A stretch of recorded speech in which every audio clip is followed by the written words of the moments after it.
नमस्कार मित्रों, मैं आपका मित्र दीपक तनेजा आप सभी का स्वागत करता हूं आपके सबसे लोकप्रिय चैनल योर कालचक्र में। मित्रों, आदरणीय उत्तरा दीदी के साथ आज हम एक बहुत ही महत्वपूर्ण विषय जो आज के युवा वर्ग के लिए बहुत ही उनके दिल का विषय है, तो उस पर चर्चा करने के लिए बैठे हैं। मैं आप सभी के सहयोग से उनका स्वागत करता हूं। नमस्कार दीदी, आपका स्वागत है। नमस्कार दीपक जी। आज हम एक बहुत ही रोचक विषय लेकर, जिसमें अधिकांश युवक और युवतियों का इंटरेस्ट होता है, वो विषय लेकर हम आज आए हैं, जिसका नाम है ज्योतिष, प्रेम संबंध और प्रेम विवाह। थोड़ा आज से अगर हम 10, 20, 50 साल पहले देखते तो हम सिर्फ ज्योतिष और प्रेम विवाह के बारे में बात कर सकते थे 20 साल पहले भी, लेकिन अब आजकल जो प्रेम संबंध बहुत अधिक होने लग गए हैं, लिव इन रिलेशनशिप इतनी डेवलप हो गई हैं, लड़के लड़कियां साथ रहते हैं, साथ सर्विस करते हैं बिना शादी किए, और फिर जब उनका मन होता है तो एक दूसरे को भूल जाते हैं या छोड़ के चले जाते हैं। ये बहुत सारी आजकल चल रही है समाज में। और ये जो स्त्री पुरुष का जो आकर्षण है, ये कोई नया नहीं है, ये स्वाभाविक है और ये सृष्टि का सूत्रधार भी है। इसके बिना सृष्टि चल ही नहीं सकती है, क्योंकि इसी के द्वारा संतानोत्पत्ति संभव है आगे। और इसी के कारण हमारे जो पुराने शास्त्र हैं, उनमें कभी भी इस आकर्षण को खराब या बुरी नजर से नहीं देखा गया है। आप संस्कृत साहित्य उठा के देख लीजिए, कालिदास का सारा शास्त्र देख लीजिए, महाकाव्य, सब में प्रेम कहानियां ही हैं एक एक शास्त्र में, जिसमें से दुष्यंत और शकुंतला की तो अत्यंत प्रसिद्ध है कि ऋषि कन्या थी और आश्रम में रहती थी और राजा शिकार खेलने वहां गए थे और उनसे प्रेम हो गया और उन्होंने वहीं पर गंधर्व विवाह भी कर लिया, और उसके बाद उनके संतान भी वहां, वो गर्भवती भी हो गई थी और उनके जाने के पश्चात उनके पुत्र हुआ था, और पुत्र का नाम भरत था, जिससे हमारे देश का नाम भारतवर्ष भी पड़ा है। तो इसलिए हमारे साहित्य में कभी भी इसको बुरा नहीं माना गया। ये तो जब हमारे यहाँ बहुत सारे विदेशी आक्रमण होने लगे ना, बहुत ज्यादा, इसके कारण लड़कियों को थोड़ा घर में रेस्ट्रिक्टेड किया गया, उनकी जल्दी शादी करी, जिसके कारण ये कुरीतियां भी हमारे साथ साथ आ गई, जिनको हम आजकल कुरीतियां कहते हैं।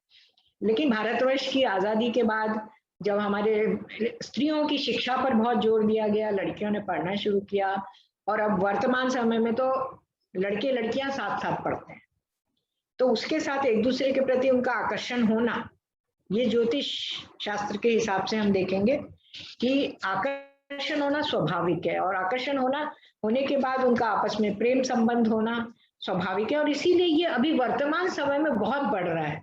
मैं देख रही हूँ, क्योंकि जो हम कुंडलियां भी स्टडी करते हैं, हमारे पास कंसल्टेशन के लिए भी बहुत से लोग आते हैं, उनकी बहुत सारी समस्याएं लव अफेयर, लव मैरिज से जुड़ी हुई होती है, बहुत सारी। इसीलिए मेरे दिमाग में ये आया भी सही कि ये विषय ले लेना चाहिए। अब हम ये देखते हैं कि कुंडली के ऐसे कौन कौन से भाव हैं जो हमारे प्रेम संबंध को प्रोत्साहित करते हैं, प्रेम संबंध बनाने के प्रति। इसमें पंचम भाव जो है प्रमुख रूप से भूमिका निभाता है। पंचम भाव जो है, वैसे तो संतान भी देखते हैं, इससे हमारी अभिरुचियां भी देखते हैं, शेयर मार्केट भी देखते हैं, फिर हम कलात्मक हमारी अभिरुचियां रहेंगी या हमारी स्पोर्ट्स में रुचियां रहेंगी, ये सारी चीजें हम पंचम भाव से देखते हैं। लेकिन स्त्री और पुरुष का जो शारीरिक आकर्षण या उनका मैग्नेटिक अट्रैक्शन जो है, वो भी हम पंचम भाव से देखते हैं, वो केंद्र बिंदु है उसका। और इसके साथ साथ हमें देश, काल और परिस्थितियां, कि अमेरिका में क्या हो रहा है, इंडिया में क्या हो रहा है, यहाँ थोड़ा बाद में होता है, वहां सब पहले से ही हो रहा है, ये सारी परिस्थितियां भी हमारी कुंडली को प्रभावित करती हैं। अब आजकल एक और शब्द नया आया है, आपने भी सुना होगा, लिव इन रिलेशनशिप। लड़के और लड़की जो हैं दोस्ती करते हैं, बिना शादी किए आप साथ में रहते हैं, बरसों बरस रहते हैं, और फिर जब उनका मन होता है या मन भर जाता है एक दूसरे से, तो एक दूसरे को छोड़कर चले जाते हैं। इसके पीछे भी पंचम भाव, 11th हाउस और 12th हाउस, ये 3 भाव प्रमुख रूप से ऑपरेट होते हैं। अगर ये संबंध खुले होते हैं तो इसमें अष्टम भाव जोड़ने की आवश्यकता नहीं रहती, कि सबको पता है इनके ये रिलेशनशिप में है, क्योंकि पंचम भाव हमारा आकर्षण का हो गया या प्रेम संबंध का हो गया, एकादश भाव जो है सप्तम भाव से पंचम भाव है, तो सामने वाले का आकर्षण भी बताता है या गेन बताता है, मनोकामना पूर्ति बताता है। और 12th हाउस जो है हमारा बेडरूम हाउस है, शय्या स्थान है, बिना किए हुए, इस तरह से उसको हम मानते हैं। और इसके बाद अगर हम देखें सिर्फ, तो ये शारीरिक संबंध हो गए। अब जिस हिसाब से प्रेम संबंध बनते हैं उसी हिसाब से टूट भी जाते हैं, क्योंकि आजकल हम देख रहे हैं कि स्थिरता कम रह रही है। लड़के और लड़कियां बहुत हड़बड़ी में रहते हैं, जल्दबाजी रहते हैं, उनकी ईगो बहुत हाई क्लास रहती है, क्योंकि वो पढ़े लिखे भी हैं, इंडिपेंडेंट भी हैं, फाइनेंशियली भी ग्रोन अप हैं। तो थोड़ी छोटी छोटी सी ईगो हर्ट हुई तो वो एक दूसरे को छोड़ भी देते हैं। तो उसके लिए हमें कुंडली में एक चीज और देखनी पड़ती है, प्रेम संबंध खत्म होना मतलब 5th हाउस का 12th house means 4th house, उसको हमें देखना होगा। और इधर 11th हाउस का नेगेशन हाउस 10th हाउस, ये दोनों भाव प्रमुख रूप से आते हैं और मतभेद बढ़ाने का काम करते हैं 6ठा और 12वां भाव। तो जब 6ठा और 12वां भाव ऑपरेट होता है दशाओं अंतरदशाओं में, जब फेवरेबल अंतरदशाएं चलती हैं तो व्यक्ति साथ साथ रहते हैं, स्त्री पुरुष, लेकिन उनकी दशाएं बदलती रहती हैं, हमेशा अंतरदशाएं बदलती हैं। तो वो जो है, जब इनकी अंतरदशाएं ठीक नहीं आती है तो उनका आकर्षण भी कम होता है, वो हर चीज पे बहस करते हैं, मतभेद आते हैं, और फिर उनका प्रेम खत्म होते होते वो 4th और 10th हाउस अगर ऑपरेट होते हैं तो वो अलग भी हो जाते हैं या समाप्त भी हो जाते हैं।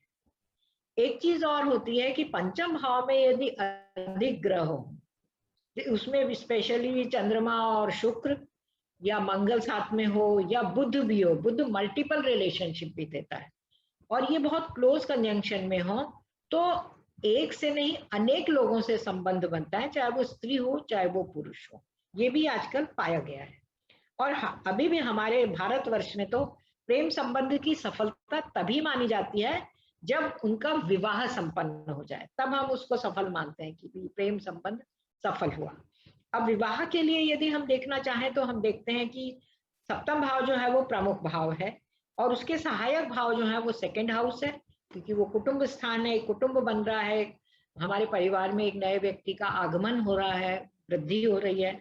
और 11th हाउस हम देखते हैं क्योंकि 11th हाउस हमारी मनोकामना पूर्ति का है, हमारे मन की इच्छा पूरी करने में सक्षम रहता है, हम चाहते हैं उससे शादी करना। तो इस तरह से जो है पंचम भाव जो है इसमें एक तरह से काम करता है। और पंचम भाव यदि सफलता हम देखना चाहते हैं प्रेम संबंध के बाद प्रेम विवाह की, तो हमें सबसे पहले क्या देखना चाहिए, 5th हाउस का सबलॉर्ड, ये केपी से मैं आपको बता रही हूँ, और उसका यदि वो 7वें और 11th हाउस से जुड़ता है तो आप समझ लीजिए कि इन सूचकों की दशा अंतरदशा में प्रेम विवाह सफल रहता है। और यदि 6ठे और 12वें भाव से फिर बाद में अंतर दशाएं फेवरेबल नहीं आती हैं तो या तो वो कहीं कुछ समय के लिए एक दूसरे से अलग हो जाते हैं, कहीं चले जाते हैं, या जॉब के कारण उनको अलग रहना पड़ता है ना। और अगर 4 और 10 ही ऑपरेट हो जाएं तो वो एक तरफ तो हमको वैसे 4th हाउस हम सुख स्थान मानते हैं, लेकिन वो पंचम भाव का नेगेशन हाउस भी है, तो वो प्रेम संबंध जो रहता है, जो आकर्षण रहता है, उसमें क्षीणता लाता है।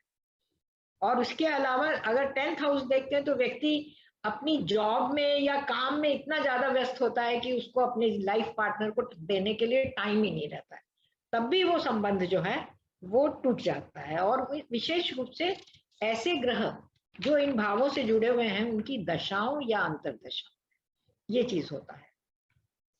अब एक चीज और आती है कि आजकल प्रेम विवाह जो है अंतरजातीय भी बहुत होते हैं, तो उसके लिए हमारी कुंडली में कौन कौन से योग होते हैं, प्रेम विवाह होना और प्लस अंतरजातीय विवाह होना, ये दोनों है। तो प्रेम विवाह के लिए तो हम सबसे पहले जिन ग्रहों को रिस्पॉन्सिबल मानते हैं वो है चंद्रमा और शुक्र।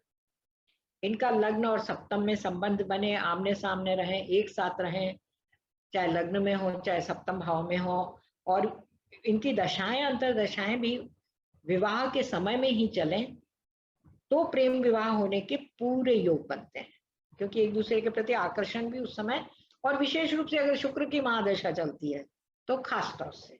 एक चीज और देखी गई है हमारी कि यदि सप्तम भाव में चंद्रमा होता है तो ऐसा व्यक्ति जो है जब तक उसको रिश्ता लड़का या लड़की पसंद नहीं आ जाते तब तक वो विवाह नहीं करता है, टालता रहता है, इनडायरेक्टली उसको पसंद आना चाहिए। मतलब दूसरा, अब दूसरा ये योग है कि चंद्र और शुक्र यदि पंचम और एकादश से भी जुड़े, पंचम एकादश में भी हो सकते हैं, तो वो भी आकर्षण का केंद्र बनते हैं, दूरी बनते हैं।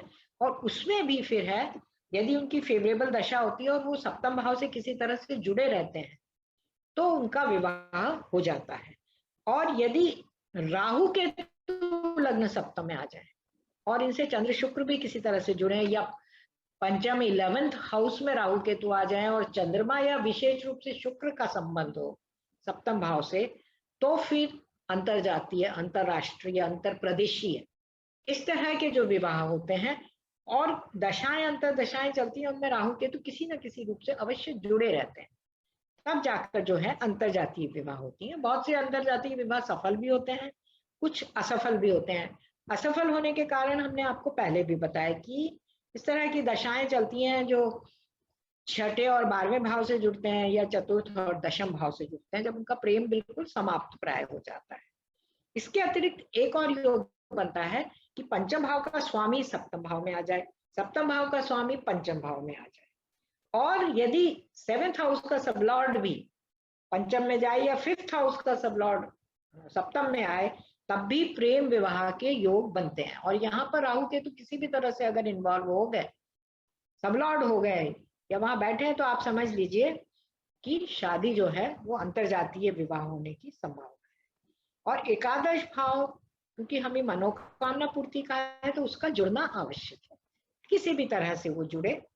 इसके अतिरिक्त इनका आपस में संबंध जो चंद्र और शुक्र का है, एक दूसरे की राशि में हो सकते हैं, एक दूसरे के नक्षत्र में हो सकते हैं, किसी भी तरह से एक दूसरे से दृष्टि संबंध बना सकते हैं। ये जो है आकर्षण देता है और विवाह में, इनकी दशा अंतरदशा में विवाह संभव होता है। इसमें संबंध में हमने एक कुंडली भी ली है ना, वो अभी हम चर्चा करेंगे। और राहु केतु का यदि अंतरजातीय विवाह होता है, तो उसमें 2, 7 या 11 भाव कहीं ना कहीं से जुड़ना इनका आवश्यक होता है, तभी होती है। और ये कुंडली हम देख लेते हैं।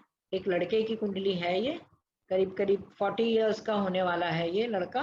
5 जनवरी 1982 बॉर्न है, राजस्थान का जन्म है, कोटा का, मेष लग्न है इसकी, इसके लग्न पर ही चंद्रमा है। मैंने पुराने कुंडली जो हमारे ज्योतिष बंधु हैं बहुत सारे, उनसे अक्सर ये सुना है कि लग्न में यदि चंद्रमा होता है तो कुलदीपक योग बनाता है। ये वास्तव में बहुत, अगर देखा जाए तो सही बात भी है। इसका जो चंद्रमा है व्यक्ति का, ये शुक्र के ही नक्षत्र में है, आप देख लीजिए, और राहु के सब में भी है। यहाँ पर ये दिख रहा है चंद्रमा, मंगल की राशि है, शुक्र का नक्षत्र और राहु का सब है ना। तो ये यहाँ तो ये तो चंद्रमा की स्थिति हो गई। ये लड़का वाकई बहुत इंटेलिजेंट, सिंसियर पढ़ाई में, और आज की डेट में ये करीब 5-6 साल या 6-7 साल से ज्यादा हो गए विदेश में बहुत अच्छी पोजीशन पे काम कर रहा है लड़का, बहुत अच्छा है। और बहुत ही कूल हार्ट वाला, मतलब बहुत ही अच्छा बच्चा कह सकते हैं इसको, सिंसियर। अब इसका देखिए, हम शुक्र देखना चाहेंगे, क्योंकि राहु केतु तो 3रे और 9वें भाव में है ना। राहु जो है वो गुरु के नक्षत्र में है और गुरु सप्तम भाव में बैठा। और अगर हम शुक्र को देखें तो शुक्र मकर राशि में बैठा हुआ है, दशम भाव में। उनका आपस में कोई दृष्टि संबंध नहीं है, लेकिन शुक्र जो है चंद्रमा के नक्षत्र में 14 डिग्री पर है। 10 डिग्री के बाद मकर राशि में चंद्रमा का नक्षत्र प्रारंभ हो जाता है। तो चंद्रमा और शुक्र का संबंध बन गया। लड़की को ये काफी साल से जानते थे, मतलब कभी साथ पढ़े होंगे बचपन में, या फिर पढ़ाइयाँ अलग अलग हो गई, लेकिन इन्होंने अपने पेरेंट्स से यही कहा कि मुझे इस लड़की से शादी करनी है। और वो अरेंज मैरिज करना चाहते थे कि भाई माता पिता, घर परिवार, संसार सबको बुला के शादी करे। तो उसके पीछे गुरु जिम्मेदार है। ऐसे तो गजकेसरी योग भी बना हुआ है, बहुत सारे योग बने हुए हैं कुंडली में उठाने के लिए। तो इसलिए गुरु जो है पारिवारिक सहमति या पारिवारिक रीति रिवाजों से विवाह को प्रोत्साहित करता है। तो वही हुआ, उसके पेरेंट्स तैयार हो गए और उन्होंने अपने सब रिश्तेदार वगैरह, जैसे हमारी नॉर्मल शादियां होती हैं वैसी करी। और ये शादी भी कब हुई, आश्चर्य की बात यह है देखने वाली, चंद्रमा की महादशा चल रही थी उनकी सन 2000 से। चंद्रमा में शुक्र के अंतर में, मतलब जनवरी 2008 से लेकर सितंबर 2009 के बीच में इनकी शादी, मेरा ख्याल 8 में ही हुई है, एग्जैक्ट मुझे पता नहीं, और शायद 27 जनवरी ऐसा ही कुछ डेट है 2008 की। एग्जैक्ट मुझे ध्यान आ रहा है, कभी कभी वो बात करते हैं तो पता लगता है। तो और सफल है इनका वैवाहिक जीवन, 10-12 साल हो गए, 2 बच्चे भी हैं। बहुत ही केयर करने वाला लड़का है ये। प्रेम विवाह किया है लेकिन अपने पूरे परिवार को साथ लेकर चलता है, घर वालों को भी, पेरेंट्स को भी, बच्चों को भी, वाइफ को भी, सब कुछ। तो इस तरह से हमने ये एक अच्छी कुंडली देख ली, पॉजिटिव कुंडली है। वरना नेगेटिव कुंडलियां से तो हमारे पास उदाहरण भरे पड़े हैं। हम उनको बताकर थोड़ा दुखी नहीं करना चाहते। आप लोग जो कर रहे हो, श्रोतागण, पढ़ने वाले, सुनने वाले, वो सोच समझ के करें। और अगर सोच समझ के करेंगे, उनकी ईश्वर ने उनकी दशाएं अच्छी भविष्य में दी, तो वे सफल रहेंगे। अन्यथा परेशानी तो कभी भी किसी के जीवन में आ सकती है। आप लोगों ने ये वीडियो देखा, सुना, और अगर आप सराहेंगे तो हमें बड़ी खुशी होगी। आप लोगों का बहुत बहुत धन्यवाद। बहुत बढ़िया दीदी, हमेशा की तरह संपूर्ण, जैसा आप एक पूरे ही वीडियो के अंदर कंप्लीट कर देते हैं। इस अद्भुत शानदार वीडियो के लिए दिल से आभार। और मैं सभी से आग्रह करूंगा कि आदरणीय उत्तरा दीदी का मोबाइल नंबर और ईमेल एड्रेस ले लें। वो शिक्षा के क्षेत्र में और कंसल्टेंसी के क्षेत्र में दोनों में अग्रणी है, तो आपको कोई भी काम हो आप उनसे संपर्क कर सकते हैं। नमस्कार, धन्यवाद। नमस्कार, धन्यवाद।